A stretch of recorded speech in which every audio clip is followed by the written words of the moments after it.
Vamos lá dar início à nossa aula que vamos falar sobre o segundo patriarca Isaac, né? Então temos hoje um prato cheio aí para desfrutarmos aqui, não é?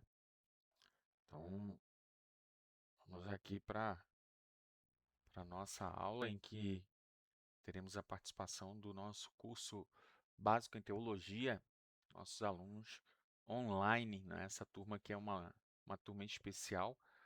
E nós vamos estar desenvolvendo essa aula nessa noite, ok? Então, enquanto isso, vamos ajustando aqui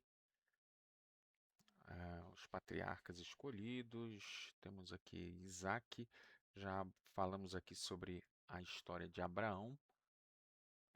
Abraão que começa a sua trajetória a partir do capítulo 12, vai até o capítulo 25, quando da sua morte. Mas em um determinado momento, a gente vai ter uma interação com o protagonista da história, que vai ser Isaac. Não é? Isaac começa a ser contada e ser ministrada a sua história no capítulo 20, no capítulo 21, fala sobre o nascimento de Isaac. Então, esse capítulo 21 já começa a trajetória de Isaac. Então, muita coisa aí para a gente poder estar desenvolvendo aqui nessa aula. Vamos orar então?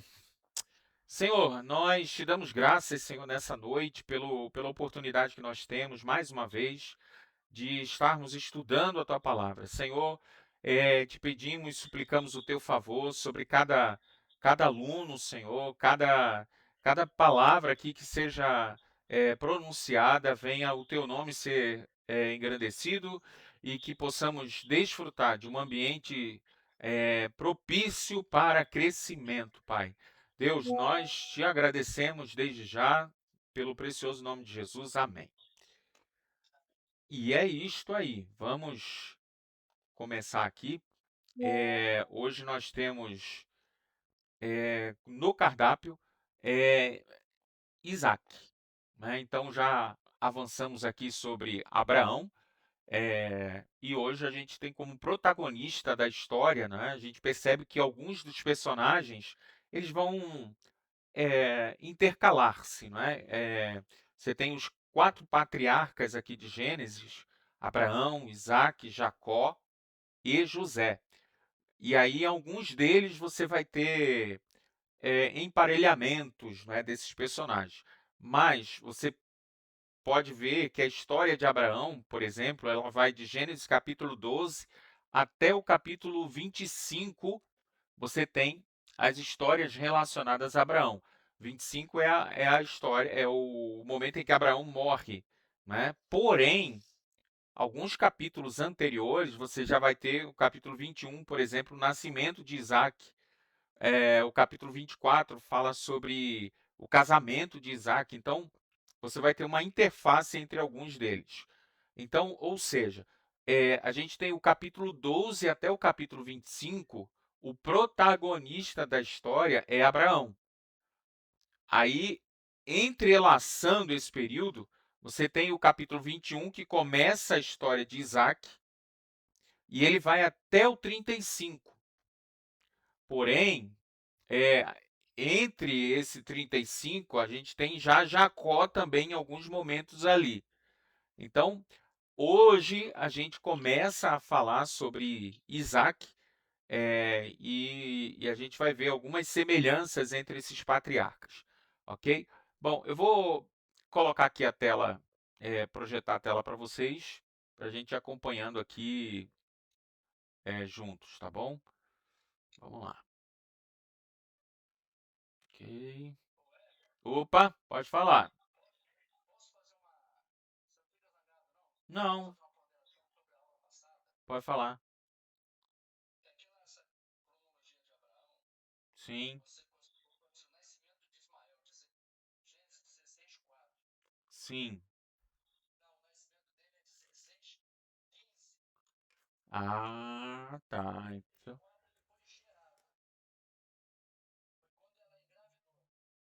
porque aí, né, irmãos, tem uma. É gerado. Acho que foi a palavra que não foi o nascimento. Ele foi gerado. Boa. Então acho que essa seria a colocação mais precisa naquela cronologia, né, que a gente colocou. Deixa eu. Isso. Eu vou até, mas bem colocado, viu? Vou dar uma olhada nela, vou dar uma acertada. Eu coloquei aqui, não é? O nascimento de Ismael como sendo aos 86 anos de Abraão, né? Na verdade, é, eu acertei o nascimento de Ismael, porém, a referência é isso aí. A referência é que ela tá mais para frente um pouquinho. Isso mesmo, tá certo. 16:4 aos 86 anos de idade, Agar lhe deu Ismael. Perfeito. Vou dar uma acertada lá, irmão. Obrigado aí pelo toque. Vamos aqui então. Então, o capítulo 20, como eu falei para vocês, a história onde começa as histórias sobre Isaac, você vai ter o nascimento de Isaac a partir do capítulo 21. Né? O capítulo 21 começa a retratar as histórias relacionadas a Isaac. Né? Quando você tem do versículo 1 até o versículo 7, conta sobre esse nascimento de Isaac, e é interessante que você percebe que Isaac é cumprimento de promessa. Né? Isaac é algo, uma bênção, né, que Deus vai dar para Abraão, uma bênção que ele aguardou durante 25 anos. É interessante que as coisas de Deus elas são pontuadas, não de qualquer forma, mas para que as coisas sejam de fato vividas de uma forma intensa e concreta e completa, é necessário em alguns momentos o tempo de Deus. Se tem, por exemplo, a trajetória de José, que José começa as suas histórias lá aos 17 anos. E as promessas de Deus na vida de José se completam quando ele tem 30 anos, quando ele vai ser o segundo governante do Egito. Então você tem um período de 13 anos para se completar o processo de Deus na vida de José. Da mesma forma com Abraão não foi diferente. Abraão, o pai da fé, precisou experimentar por 25 anos até o cumprimento total da sua promessa, né? Da promessa que Deus tinha com ele. Então nós vemos aqui uma, um agir de Deus, né, pontuado na perseverança. Né? Muita gente para e desiste no meio do caminho porque não tem paciência, não persevera naquilo que Deus prometeu. E aí nós temos Abraão, o pai da fé, nos ensinando que ter fé e aí eu estava lendo até uma história muito interessante que falava sobre perseverar, não é? Que o é, vocês vão saber, né? Thomas Alva Edison, né? Esse cidadão aqui, ele foi responsável pela a ideia, né? Ele originou a lâmpada elétrica. E aí é interessante que quando foram fazer alguns questionamentos para ele, né? Foram perguntar para ele sobre os diversos fracassos, né? Porque ele disse que ele teve 200 tentativas que não funcionaram essa lâmpada. Aliás, desculpa, foram centenas de tentativas e que não houve o resultado. E aí perguntaram para ele, né, se ele se sentia frustrado de depois de tantas experiências negativas, se ele sentia fracasso ali. E aí ele diz assim, a frase dele, né? Não, eu inventei a lâmpada elétrica. Esta foi uma vitória que demandou 2.000 passos. E aí ele completa dizendo que o fracasso só é fracasso quando não se aprende com ele. Então, se ele tivesse desistido, aí sim seria um total fracasso. O que seria dos homens, dos grandes homens de Deus, se desistissem, não é? Como que nós contaríamos a história, por exemplo, de Davi, se Davi desistisse quando ele cai com Batseba, né? O que nós contaríamos sobre Gideão quando o Senhor se apresenta para ele e fala para ele: Olha, Gideão, eu sou contigo e é contigo mesmo, varão valoroso. Ele: Não, não é comigo, não, pode procurar outro. Mas se a gente começa a colocar todos os grandes homens da Bíblia em que seriam possíveis fracassos, mas por perseverarem, eles se tornaram o que são, né, de referência. Ao olharmos para Abraão, o pai da fé, nós teríamos uma história de fracasso se ele desistisse no meio do caminho. Mas Abraão perseverou. E aí nós temos Isaac como fruto dessa perseverança. Então, fé não é um arrepio na espinha, não é? Fé não é quando a gente se sente motivado quando um louvor toca o nosso coração, mas fé é algo que vai além das nossas forças, é quando nós conseguimos romper e avançarmos diante dos desafios que aparecem. Aí você tem aqui o capítulo 21, né, quando Abraão expulsa Agar e a Ismael, um grande dilema para Abraão. Né? Agora, Abraão estava começando a desfrutar na faculdade de Deus de um estágio um pouco mais avançado, porque Abraão ele precisou abdicar das suas vontades. Vejam que nesse capítulo 21, ele precisa, eu comentei isso na última aula, né? Do filho da promessa, do filho da precipitação. Ele precisava agora deixar o filho da precipitação e viver o filho da promessa. E aí eu comentei na última aula que muitas vezes a gente vai ter momentos na nossa vida que a gente vai ter que deixar de lado a precipitação para viver a promessa. Não vai dar para os dois viverem juntos. Ou a gente depende totalmente de Deus e a gente vive da promessa, ou a gente vai viver sempre se precipitando naquilo que a gente se propõe. E aí você tem, nesse capítulo 21, Abraão tendo que abdicar. Ele amava Ismael, né? Ele amava, era o seu primogênito. Quando você olha para Ismael, você tem uma figura de. Ele era o primogênito, portanto, ele era o detentor é, das riquezas do seu pai. Mas ele precisou ser colocado para fora. Porque as riquezas. E aí você tem algo poderoso que é a bênção de Deus que vai alcançar Ismael também. O capítulo 22 já fala da prova, é como se fosse mais um estágio nessa prova que Deus vai fazer com Abraão. Né? Nesse estágio de prova e de provação, nós temos um Abraão agora passando para um outro patamar. A gente falou isso na última aula. Né? Por Deus à prova, fala muito sobre elevar de nível, nos mover para um nível superior. Então, foi isso que Deus fez com Abraão aqui nesse capítulo 22. Então, o capítulo 24, né, e no capítulo 23, você tem a morte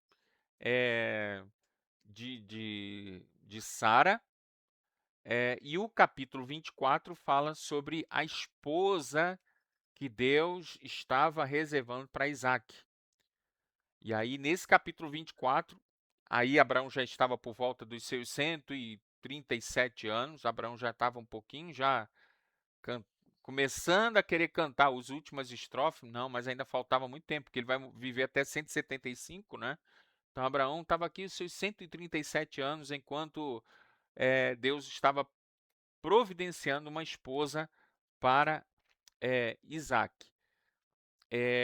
Esse capítulo 24, ele é muito interessante quando você olha para os tipos existenciais aqui, né? Deixa eu ver se tem um slide aqui, ó. O capítulo 24 fala aqui, ó. Abraão, Deus. Ó, vamos ver se vocês.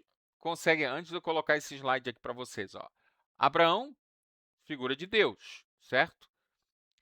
Eliezer, que era o criado de Abraão, que foi o responsável por ir até a Harã, onde era a família, né, de Abraão havia permanecido. Então tinha muita família de Abraão lá. E aí Eliezer, que é o Damasceno, que é o seu criado, em que Abraão já tinha proposto para Deus que Eliezer fosse o seu herdeiro, mas aí Deus diz assim: não, Abraão, teu herdeiro vai ser Isaque, que vai nascer de Sara. Então não se precipita, Abraão. Então Eliezer, e olha que interessante, só abrindo parênteses aqui, Eliezer era um sírio, tá? De Damasco, ou seja, você imagina um sírio recebendo por herança aquilo que era dos judeus. Olha a confusão, Deus olhando lá na frente, vendo a treta que ia dar. Então aí Deus faz assim: Abraão, sossega, homem. Por quê? Eu estou providenciando um herdeiro e esse herdeiro vai vir de Sara.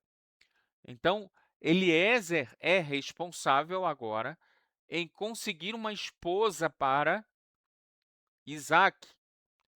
Então, quem é a figura daquele que vai conduzir a noiva para o noivo? É o Espírito Santo, ok? Então, temos a figura de Abraão, símbolo de Deus, Eliezer, um símbolo do Espírito Santo, Isaque é uma figura, né, de Jesus, Rebeca é um símbolo da igreja, e aí eu vou mostrar para vocês aqui como que Rebeca ela é um símbolo tão perfeito da igreja, né? Então, são os 4 personagens, mas está faltando um aqui, né? Então, você tem Abraão como Deus, Eliezer como Espírito Santo, Isaque como Jesus, Rebeca como a igreja, e está faltando um personagem aqui que não é citado aqui, né? Mas que ele está presente na história. Sabe quem é, irmãos? A figura dos pastores da igreja. Onde que você consegue encontrar pastores da igreja dentro desse simbolismo aqui? Alguém consegue dizer aqui?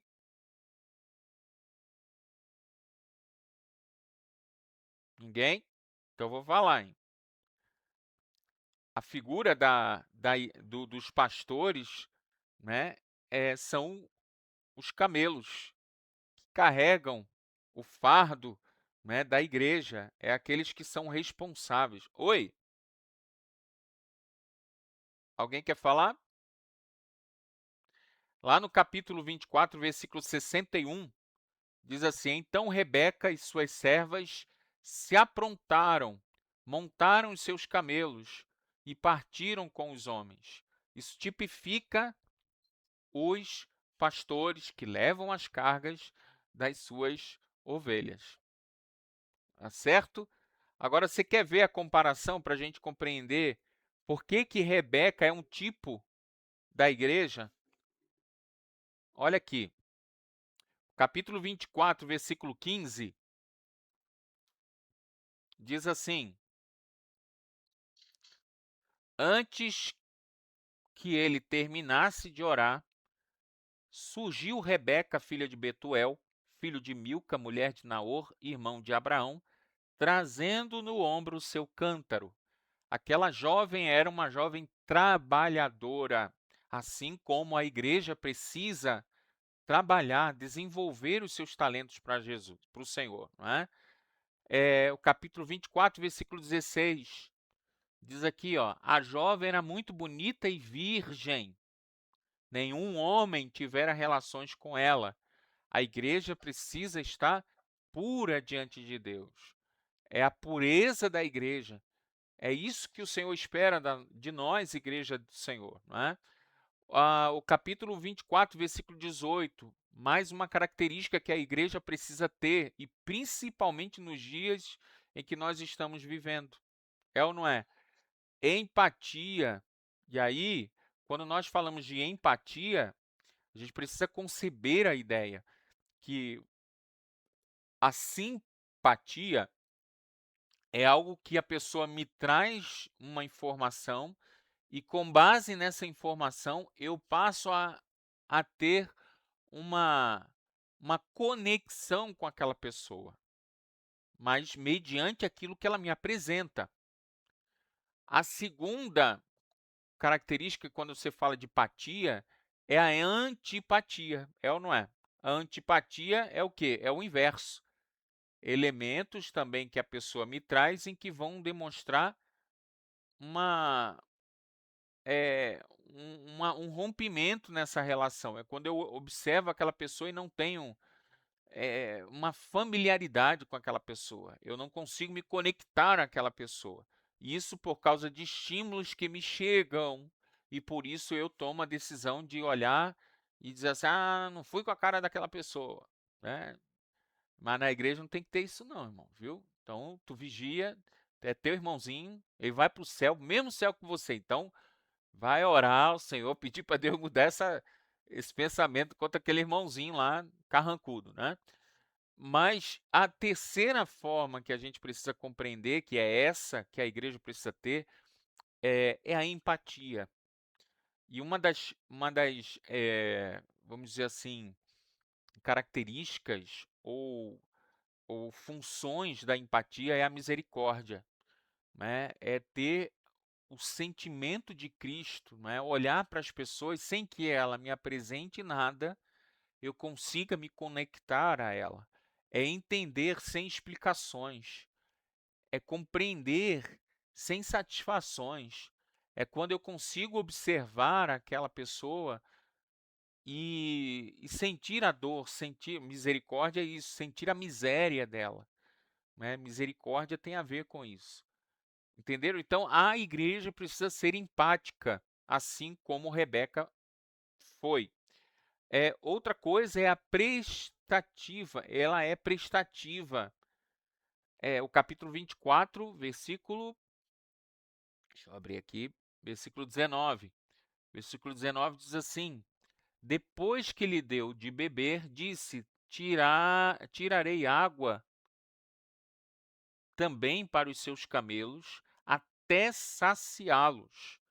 Então ela foi além, não é? Ela não simplesmente limitou-se a simplesmente ao básico. Não, ela foi muito mais além e ela se prontificou em ajudar, em trazer algo de novo, de especial.